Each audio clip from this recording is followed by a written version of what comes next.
Hello, welcome to Homemade with the Animator. And this is me, Hector the Animator. On today's episode, we're going to show you a simple recipe for probably one of everyone's favorite desserts. A recipe that's so simple to make, it doesn't even need an oven. That's because today we're making ice cream. Now, don't look so surprised. Most ice recipes for homemade ice cream are surprisingly simple to make, and very versatile. So versatile, in fact, that I'm willing to show you 3 different ways of how to make it. What? No, don't look so... Hey, don't look... Hey, this is our show, we know how to make it. Not only can we do it, not only can we show them how to do it, but we can even show them how to do more than one batch with this batch. No? Don't just stand there. Let's show them these good people what they need. Now for these recipes, we're going to need our plastic bowls, our rubber spatula, some frozen bananas, a bunch of frozen strawberries, 1 can of condensed milk, 1 pint of heavy whipping cream, a little bit of salt, about a cup of almond milk, some large sealable plastic containers to contain your ice cream slurry, a blender, and a hand mixer with a whisk attachment. We're also going to need a little bit of vanilla extract and some lemon juice, but I'll show you that when we do the regular ice cream. Now, take your blender. Make sure that you have 2 large frozen bananas already cut up in pieces, because this is ice cream and you want things cold, and I know I have 3 smaller bananas because I couldn't find any larger bananas, so I'm using 3 small ones, and put those in the blender. Now, with a glass mixing tub, or just mixing tub, measure out 1 cup of almond milk or whatever dairy substitute you intend to use. And pour just a little bit into the bananas, enough to soften it but not enough to submerge the bananas. Keep the almond milk to the side for later. Put the lid on top of the blender and hit blend and keep it going until all your bananas and almond milks resemble a nice soft cold banana slurry. Afterward, you'll want to put a 1/4 teaspoon of salt, a 1/2 teaspoon of lemon juice, and 1 whole teaspoon of vanilla. This is just to give a nice little vanilla taste, and a little bit of lemon juice kind of makes vanilla taste a little more like vanilla. Food chemistry is weird. Put the lid back on top because you don't want to make a mess, and hit blend again. Leave it about 5 seconds until everything is all nice and incorporated. Now, make sure that you have your strawberries already cleaned and de-leafed and cut in halves, just to make it easier to blend into your blender, or if your blender's not that strong to begin with. Now, start off with about a small handful of strawberries to blend. Put the lid on and hit the blend switch. One by one, you want to place strawberries just so you can watch the once yellowish white mixture of banana slurry just slowly turn this nice radiant pink strawberry flavored slurry. Pour in the rest of your almond milk just to get rid of it and to soften it to make sure that the end mixture is this nice and sloshy mess. In the end, you should have something that closely resembles to a banana and strawberry smoothie. And if you felt like it, you probably could drink it like one. But that's not what this recipe is for. Instead, take a plastic receptacle that you know has a nice airtight lid and gently pour it into the receptacle.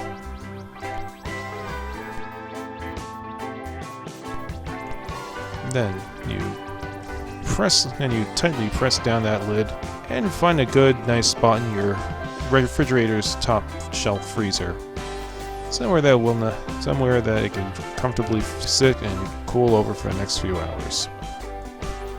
Now for our next recipe, take one of our plastic bowls and take your pint of heavy cream. Just to show you, just a little fact, 1 pint of heavy cream should measure up to 2 cups heavy cream. So if you ever want to make more ice cream and want to buy a bigger carton of heavy cream, for any average batch, you just need 1-2 cups of heavy cream to make this recipe. Now pour in that cup of heavy cream into your plastic bowl. Take out your rubber spatula and scoop the sides, because heavy whipping cream is an amazing substance, and substances should be respected by all. Clearly heavy cream is superior milk.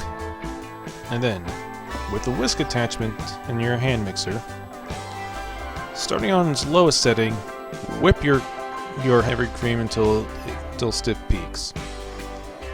This is a relatively slow process, and one which is a little less arduous if you have one of those big stand mixers. But since those are expensive and those little hand mixers are a lot cheaper, one hand mixer with a whisk attachment should serve just fine. After all mixing on a low speed, you should eventually hit stiff peaks within about 1 or 2 minutes.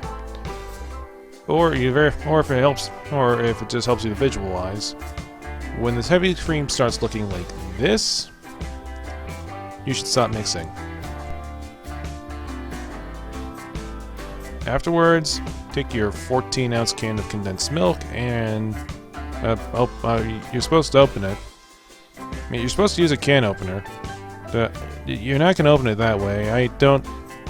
That's not going... Oh, okay. You somehow opened it by beating it on top of the lid with your spatula.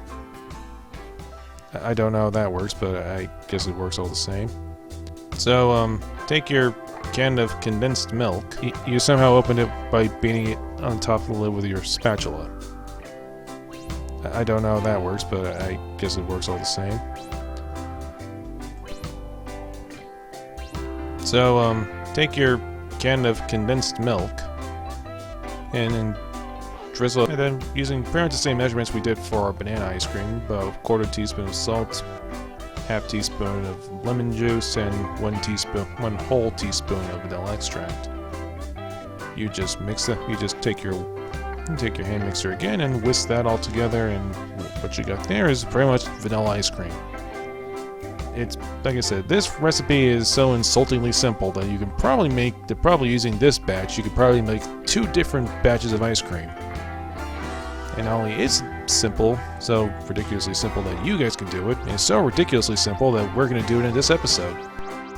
I have evenly separated my vanilla ice cream mixture into 2 bowls. And all we need to do to change these ice cream now is just add a different flavorant. Like chocolate, for instance. Take 2 tablespoons of unsweetened chocolate powder and mix it into your vanilla ice cream mixture. And with your hand mixer with wire whisk attachment firmly still in, put it on its lowest setting and proceed to mix it well into your ice cream mixture. Keep mixing until there's no powder left and your vanilla ice cream has turned into sweet, delicious chocolate ice cream. Take another one of your plastic containers that you have carefully put on the side and hopefully a camera shot, and carefully pour in your ice cream mixture, making sure that you don't get any on the table, because you will have to clean this up later and you don't want to have to clean more than you have to. Also, this ice cream recipe is really good, and it'd be a shame that you only got less ice cream because you accidentally poured half of it on the table. Once you got the bowl nice and emptied out, take the lid, firmly close that plastic container and put it off to the side, because now we have to make our second batch. Now in our second bowl, we're going to make everybody's favorite flavor of green tea ice cream. But who wants... Okay, apparently I want green tea ice cream. Okay, so I guess I'm making green tea ice cream then. So just like the chocolate ice cream, just take 2 tablespoons of matcha powder, incorporate that into your vanilla ice cream mixture, and using your cleaned wire whisk, make sure, because you don't want to get chocolate like this, you whisk together your matcha powder with your ice cream mixture. And then whisk together until your mixture tastes like this sweet, delicious, but earthy green tea ice cream mixture. And like we've done with the other ice cream mixtures, just take another one of your plastic containers and pour all of that carefully into your sealable container.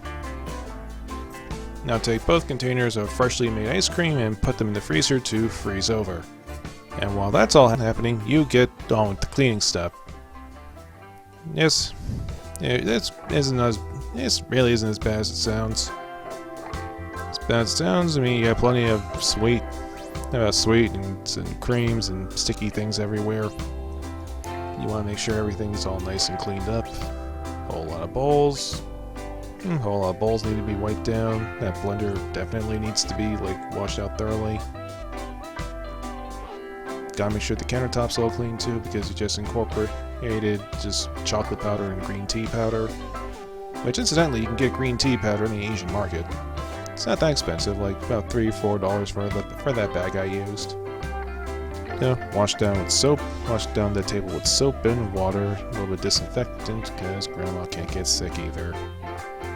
And there, kitchen's all nice and cleaned up. Now, all that's left to do is wait 5 or 6 hours for your ice cream to start firming up. Well, guess there's not much else to do. I guess all I gotta do is wait. Oh, see ya.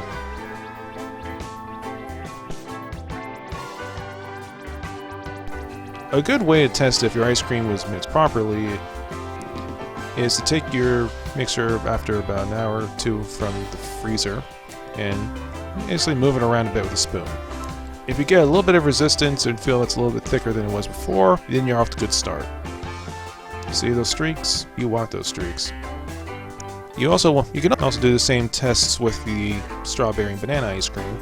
However, it should be noted that since most non-dairy milks have a larger water content to them, you will have ice formation, and when you pass them through, you will feel a bit of ice crystals forming within the ice cream mixture. It should feel more like a sorbet than your conventional ice cream.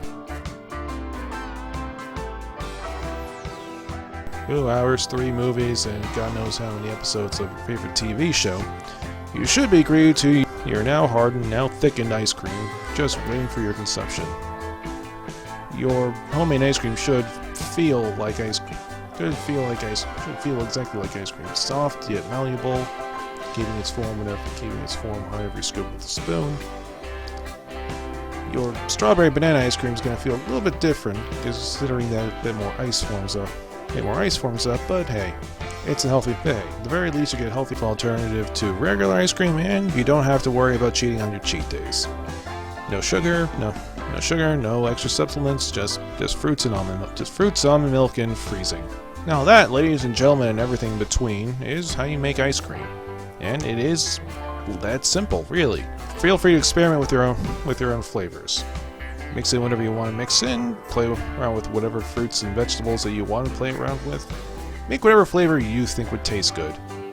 And feel free to share it with whatever people you want to share it to, like members of AMP Productions, or Brooklyn Cafe, or 2020 Vision. I don't know, just a suggestion. As for me, I'm going to enjoy that green tea ice cream I made. Unless, of course, I intend to share it with other people. Wait, no, I guess I'm not sharing it. Because green tea ice cream is all for me. Just me.